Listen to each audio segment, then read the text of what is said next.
Hello යාළුවනේ. ඉතින් කොහොමද ඔයාලට ඔන්න කාලයකට පස්සේ වීඩියෝ එකක් ගේන්න හිතුණා. මේක ගොඩාක් පරණ වීඩියෝ එකක් වුණත් මම හිතුවා මේක ඔයාලට ගේනවා කියලා. මොකද ගොඩාක් කාලෙකින් වීඩියෝ ගේනාවේ නැති නිසා. ඉතින් වෙනද වගේම අදත් මගේ ෆ්‍රී ටයිම් එකක් බලලා මම වන් ගෝල් ෆේස් එක පැත්තට ආවා. ආපු ගමම කරේ ඉතින් වෙනද වගේම මෙන්න මේ සුකුරුත්තන් කෑලි පොඩක් අල්ලලා බලපේක තමයි. ඉතින් මං කොහේ ගියත් මෙන්න මේ වගේ ලස්සන බඩු තියෙන ෂොප් වලට ගිහිල්ලා අල්ලලා හරි බලන එක මගේ පුරුද්දක්. ඉතින් මම හිතනවා ගෑන් ළමයි ගොඩකට මේ පුරුද්ද තියනවා කියලා. ගොඩක් වෙලාවට මේවා ගන්න අපේ අතේ සල්ලිත් නැහැ. හැබැයි ඉතින් අපි ගිහිල්ලා ඒවා ගන්නවා වගේ රඟපානවා. ඉතින් ඔයාලත් එහෙමද? මෙන්න මේ වගේ ජුවලරි ෂොප් වලට මම මාරම ආසයි. මෙන්න මේ වයිබ් එකේ ජුවලරි මං හරිම ආසයි දාන්න.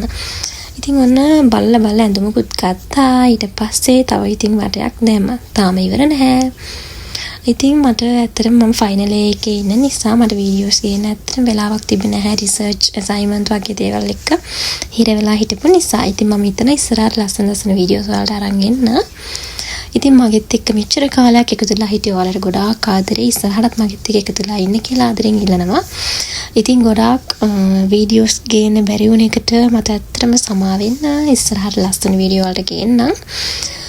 ඉතින් ඔන්න උඩටම මම ඇවිදගෙන ගියා. මෙන්න මේ බෑග් එක විතරයි මට අන්තිමට පර්චේස් කරන්න පුළුවන් වුණේ. මම කූල් ප්ලාන්ට් එකට ගිහිල්ලා පොඩි ඇඳුම් වගේක් පර්චේස් කරා. ඊට පස්සේ මම දැන් මේ ආපහු විලේට යනවා. මොකද මම ආවෙම ඇඳුම් ගන්න තමයි. දැන් නම් ටිකක් රෑ වෙලා තියෙන්නේ. ඉතින් ගෝල් ෆේස් එක පැත්තට යන්න තමයි මම දැන් මේ හිතුවේ. ගෝල් ෆේස් එකේ පැත්තේ අද පොඩි ෆෙස්ටිවල් එකක් තිබ්බා. මෙන්න මේ විදිහට මාර්ම ලස්සනයි. හැබැයි ගොඩාක් රෑ වෙලා නිසා මම මේකක්වත් ප්ලේ කරේ නැහැ. හැබැයි මම ගිහිල්ලා චුට්ටක් ඇවිදලා බැලුවා මොනවද තියෙන්නේ කියලා. ඉතින් ගෝල් ෆේස් එකට ආවම මෙන්න මේ ඉස්සෝ වඩේ නොකා යන්න බෑනේ. ඉතින් කොච්චර තෙල් නත් කොච්චර හොඳ නැහැ කියලා කිව්වත් ඉතින් මම අනිවාර්යෙන්ම ආවම මේක කන්න අමතක කරන්නේ නැහැ. ඉතින් වෙනද වගේ මොන අදත් මෙන්න මෙතනින් මම ගත්තා ඉස්සෝ වඩයක්. වන් ගෝල් ෆේස් එකට ඇවිල්ලා ඉස්සෝ වඩයක් කන්න තුන් යන්න බෑනේ.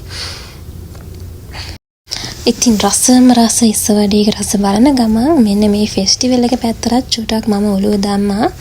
හැබැයි එකක්වත් ප්ලේ කරේ නැහැ. මොකද මට රෑ වෙලා නිසා ඉක්මනටම කැම්පස් එකට යන්න ඕනේ නිසා පොඩි වටයක් දාලා බැලුවා මොනවද මෙතන තියෙන්නේ, මොනවද කන්න තියෙන්නේ, මේ වගේ දේවල්. ඉතින් අච්චාරු නම් තිබ්බා මට කන්නත් ආසයි. දැන් නම් දකිද්දිත් කන්න හිතනවා මම මේ වොයිස් කරන වෙලාවේ. හැබැයි මම වැඩි මේ ගෝල් ෆේස් එකෙන් අච්චාරු කන්නේ නැහැ. මොකද අපේ හෙල්දි කරත් ඒක හොඳ මදි නිසා. ඉතින් මේ විදිහට කෑම જાති නම් ගොඩාක් තිබ්බා. මේ වෙලාවේ හැබැයි මම මෙතනින් නම් කෑම පර්චේස් කරේ නැහැ. මම ඉස්සෝ වඩේ විතරයි අද ගෝල් ෆේස් එකෙන් කෑවේ. ඊට පස්සේ මෙන්න මේ විදිහට අපි මේ දේවලුත් බලලා රෑ වෙන්න කලින් මම කැම්පස් එකට යන්න පිටත් වුණා. ඔයාලත් කොළඹ ආර්ට් යුනිවර්සිටි එකේ ඉන්නවා නම් ගෝල් ෆේස් එකේ තියෙන මෙන්න මේ වගේ ෆෙස්ටිවල් වලට යාළුවොත් එක්ක එන්න නම් අමතක කරන්න එපා. මොකද මේ වෙලාවේ මට මේක එකක්වත් යන්න ප්ලේ කරන්න බැරි වුණ එක ගැන මාර දුකයි. ඉතින් කියන්න බැරුණානේ. දැන් මම මේ බෝඩිමේ ඉන්න අන්තිම දවස් ටික තමයි යන්නේ. ඉතින් මම උදේම ගිහිල්ලා මට අවශ්‍ය කරන බඩු වගේක් ගෙනාව කීල්ස් එකට ගිහින් මම කීල්ස් එක ඇතුලේ වීඩියෝ කරේ නැහැ. මම මේ දවස්වල බෝඩිමේ ඉන්නේ තනියෙන්. මගේ යාළුවා ගෙදර ඉන්නේ. එයා මැරි කරපු නිසා එයා මේ ටිකේම කැම්පස් ආවේ නැහැ. ඉතින් මම තනියෙන් ඉන්න නිසා මම ගිහිල්ලා මට අවශ්‍ය බඩු වගේක් අරගෙන ආවා. මම ගත්තා බිත්තර බොක්ස් එකක්. ඒ වගේම දැන් කන ඩෝනට් එකක් ගත්තා. ආය මේකේ තියෙනවා කෙසෙල් ගත්තා.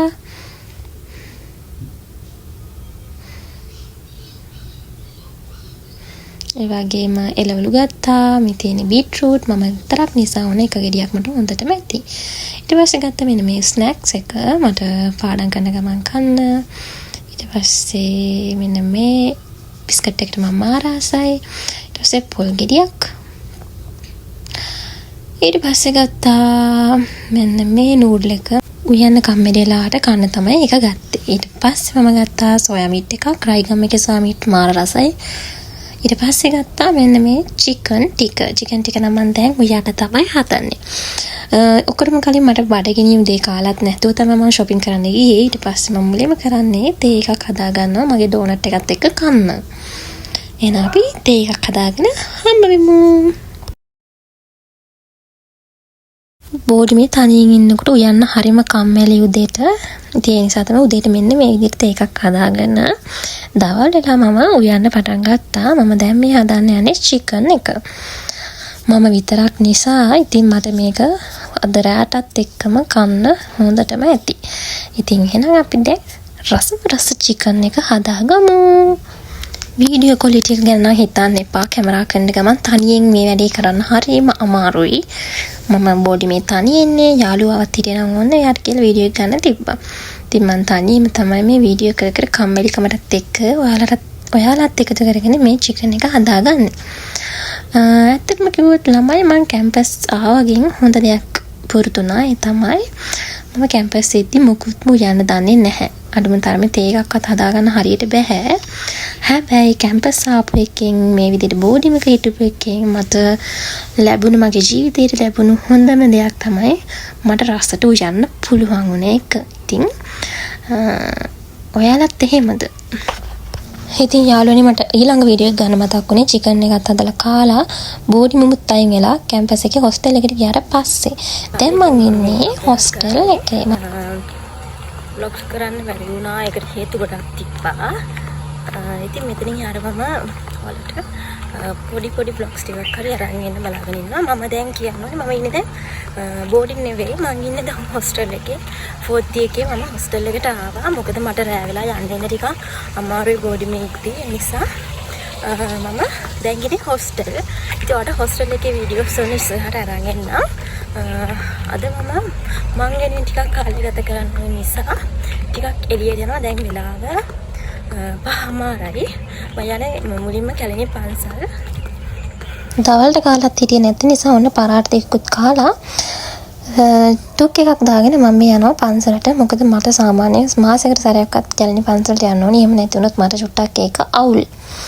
ඉතින් ඒ නිසා මම මේ ටිකේම පන්සල යනවා. මම ඉතින් පූජා කරන්න කියලා මෙන්න මේ කොස්සක්ද මේක. මම දන්නේ මේකට මොකක්ද කියන්නේ කියලා. මෙන්න මේක ගත්තා. මම කලින් පාරත් කොස්සක් පූජා කරා.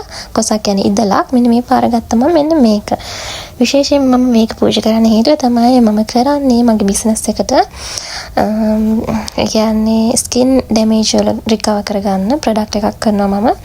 ඉතින් ඒ මගේ කස්ටමර්ස්ලාට ඉක්මනින්ම ඒ ඩැමේජ් රිකවර් කරගන්න පුළුවන් වෙන්න කියලා සහ මගේ බිස්නස් එක සාර්ථක වෙන්න කියලා තමයි මම මේ විදිහට මේක පූජා කරේ. ඉතින් ඔයාලගේ ස්කින් එකේ මොන හරි ප්‍රශ්නයක් තියෙනවා නම් මෙන්න මේ වගේ කොස්සක් ඉදලක් පූජා කරලා බලන්න. ඔයාලට සතියක් දෙකක් යද්දි ඔයාලගේ ස්කින් එකේ වෙනසක් ඔයාලට තේරෙයි.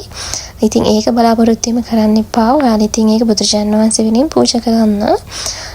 ඊට පස්සේ ඔයාලා බලන්න ඔයාලට ලොකු වෙනසක් තේරෙයි. දැන් මේ වීඩියෝ කරන දවස්වල මගේ මූණ තිබ්බ විදියයි මම දැන් මේ වොයිස් එක කරනකොට මගේ මූණ තිබ්බ විදිය ඔයාලට පෙන්වන්න පුළුවන් නම් ඔයාලා ඒක තේරුම් ගනි. ඔයාලා අනිවාර්යයෙන්ම ගිහින් බලන්න මගේ TikTok එකේ මගේ Facebook එකේ මම ෆොටෝස් දාලා තියෙනවා. දැන් මගේ ෆේස් එක කොහොමද තියෙන්නේ කියලා.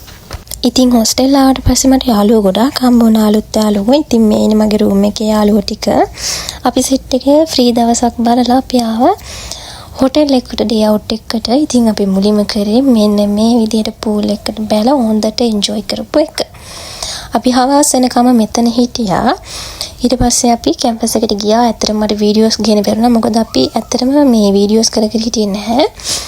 අපි ගිහලා අපේ ෆන් එක ගත්තා. අපි එන්ජොයි කරා. හවස් වෙනකම්ම මේ විදිහට නටනට සෙල්ලම් කර ඉඳලා අමිතින්ම අපේ ගියපු හොටෙල් එකේ ඉස්සරහා view එක.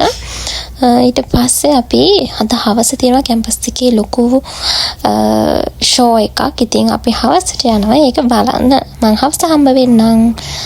මෙන්න මේ විදිහට තමයි අපි හවස ෂෝ එකට කැම්පස් එකේ ආවේ. ඉතින් අපි දැන් මේ ඉන්නේ වහලයක් උඩ ඇත්තටම කිව්වොත්. ඉතින් මේ මොකද අපි එද්දි මෙතන ඉඩක් තිබ්බෙම නැහැ ඉඳ ගන්නවත් කොහෙවත්ම.